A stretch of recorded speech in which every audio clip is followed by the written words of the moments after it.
Dalam Bapa dan Putra dan Roh Kudus. Amin. Allah Bapa di surga, puji syukur kami aturkan kepadamu bahwa Putramu Yesus adalah sungguh Allah dan sungguh manusia.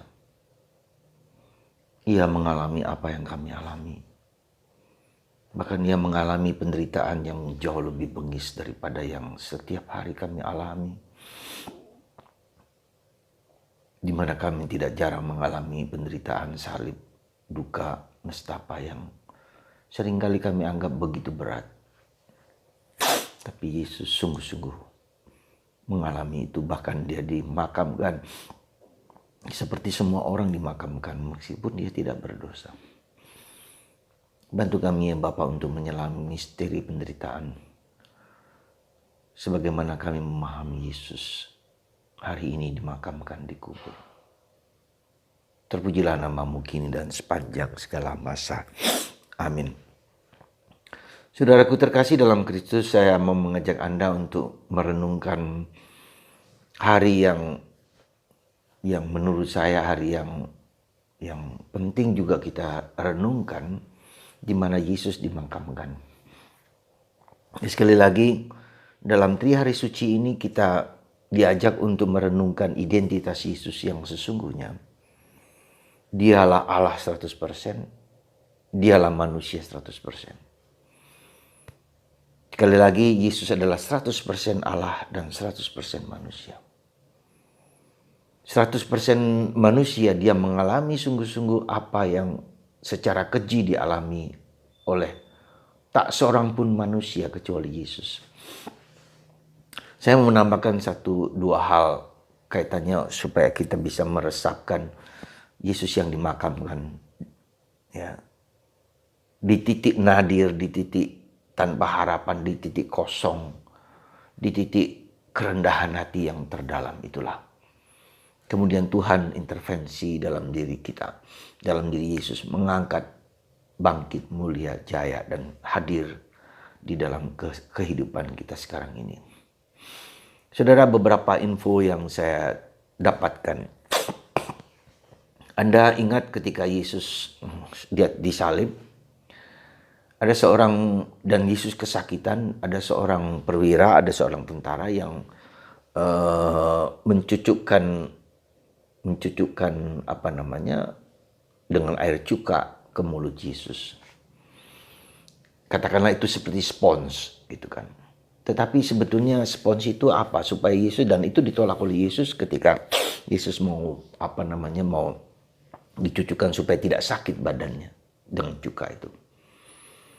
Kemarin saya baca dalam medsos, ternyata spons itu apa sebetulnya? Apa sebetulnya? Itu suatu bentuk penghinaan. Jadi apa yang terjadi dalam kebiasaan orang-orang Yahudi di sana adalah ketika mereka buang BAB, ya ini saya informasinya yang cukup memilukan bagi saya. Ketika orang BAB, jadi misalnya orang besar, nah ketika BAB di suatu tempat tertentu, tugas seorang budak adalah membersihkan bagian yang dimana mereka membuang ninja itu, dan membersihkannya dengan apa yang disebut spons. Jadi berkali-kali dicelupkan ke air, dibersihkan. Itu tugas orang lain untuk membuang kotoran-kotoran, sisa-sisa kotoran di bagian pantatnya itu.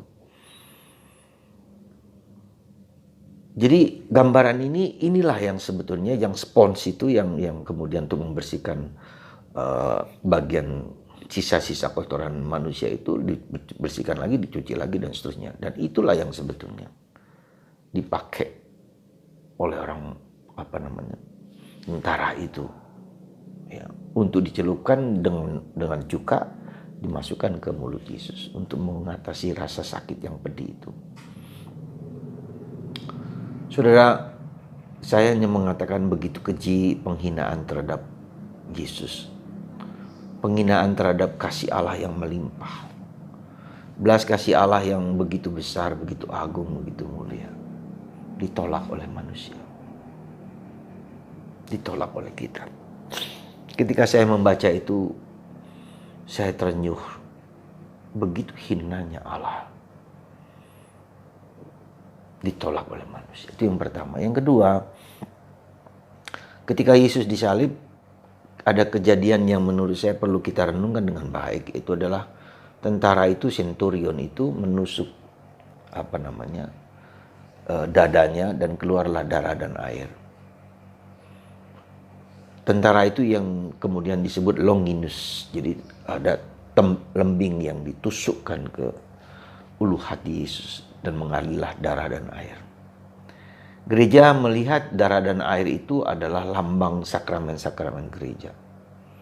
Lambang rahmat yang Tuhan berikan dari hatinya yang terdalam. Belas kasih yang terdalam dicurahkan lewat luka-luka Yesus.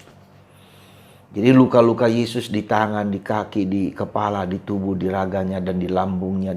Itu semua adalah karena ia mau mencurahkan belas kasihnya yang besar kepada kita manusia. Jadi saudaraku terkasih dalam Kristus, ketika kita melihat salib Yesus itu, kita melihat pengorbanan dan pemberian dan belas kasih Allah kepada kita yang tegar tengkuk, yang sombong, yang angkuh. Dan kita melihat begitu Allah sangat mencintai manusia. Apapun juga Tuhan lakukan untuk kita manusia. Maka saudaraku terkasih dalam Kristus, mari kita lihat Allah yang penuh belas kasih, Allah yang penuh kerahiman. Maka dalam minggu Jumat sampai minggu depan kita merayakan kerahiman ilahi. 9 hari novena kerahiman ilahi. Novena di mana kasih Allah itu dicurahkan untuk menyelamatkan dan menebus manusia dengan segala lapisannya. Kalau kita lihat dalam doa umat yang 10 dan 11 ditambahkan Ukraina dan Rusia itu, karya keselamatan Yesus menyatu dalam diri manusia, membereskan dan memulihkan manusia dari segala macam apapun. Maka dalam surat Paulus kepada umat di Filipi, segala kuasa bertekuk lutut di bawah kaki Yesus. Kuasa apa? Kuasa di surga, kuasa di langit, kuasa di bumi, kuasa di bawah bumi, kuasa di bawah laut, kuasa di hutan, kuasa di gunung, di mana-mana kuasa segala sesuatu. Ketika mereka mencari kebenaran, mereka akan bertemu dengan Yesus. Yesus telah menghancurkan segala kuasa itu, maka kita tidak pernah boleh takut terhadap kuasa apapun, sejahat apapun. Semua bertekuk lutut di bawah kaki dan semua menyembah kuasa Yesus. Pada waktunya Yesus akan tampil, akan datang untuk menghancurkan segala kuasa kegelapan itu, iblis dengan segala kekuatan itu. Ya. Dan itulah salib Yesus. Jadi salib itu tanda kemenangan bagi kita. Jangan pernah kita lupa. Kita membuat tanda salib dalam nama dan kuasa Allah Tritunggal Maha Kudus, Bapa, Putra, dan Roh Kudus. Amin. Tritunggal Maha Kudus. Yang ketiga, penjahat. Penjahat di kiri dan kanan. Si penjahat di kiri itu melecehkan Yesus. Kalau engkau anak Allah, selamatkanlah dirimu dan kami. Kata-kata itu adalah kata-kata pelecehan, kata-kata penghinaan, kata-kata pengejekan. Ya. Tetapi yang di sebelah kanan mengatakan kamu dan aku harusnya menderita seperti ini. Kita harusnya dihukum mati. Tetapi karena Yesuslah, maka karena dia orang yang tak bersalah, tapi dia dihukum mati untuk kita. Ini mengingatkan kita sekali lagi bahwa kita pantas dan layak dihukum mati, dihancur leburkan. Tapi karena Yesus kita diselamatkan dan Yesus kita ditebus. Dan si penjahat itu mengatakan, kalau engkau masuk surga, ingatlah akan aku. Saudara, kemurahan hati Allah begitu besar sekali. Saat ini juga engkau bersama aku di Firdaus. Now, here, sekarang ini juga, hik et nung, sekarang ini juga engkau bersama aku di Firdaus. Wow. Sekali lagi saudaraku, di dalam peristiwa Trihari Suci ini kita mengingat akan sekali lagi identitas Yesus sebagai Allah dan sebagai manusia. Sebagai manusia ia sungguh-sungguh mengalami penderitaan yang tak terkatakan dan tak tergantikan oleh penderitaan apapun juga. Yang kedua, Yesus menunjukkan justru di saat seperti inilah si centurion mengatakan ia sungguh anak Allah, ia sungguh Allah. Di dalam penderitaan itulah kita tahu siapa Yesus.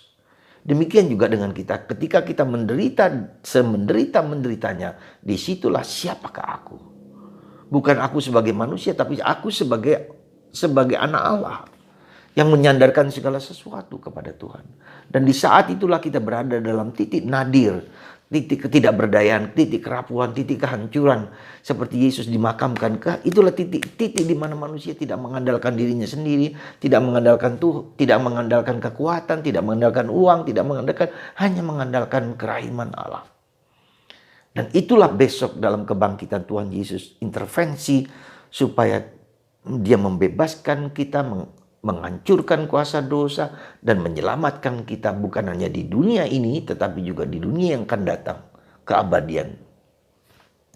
Jadi bagi Anda yang sungguh-sungguh menderita, yang seperti tanpa harapan, percayalah, intervensi Allah asalkan kita berani menunduk, menyembah, sujud, tidak menyandarkan lagi pada kuasa diri kita sendiri, tapi pada kuasa Allah.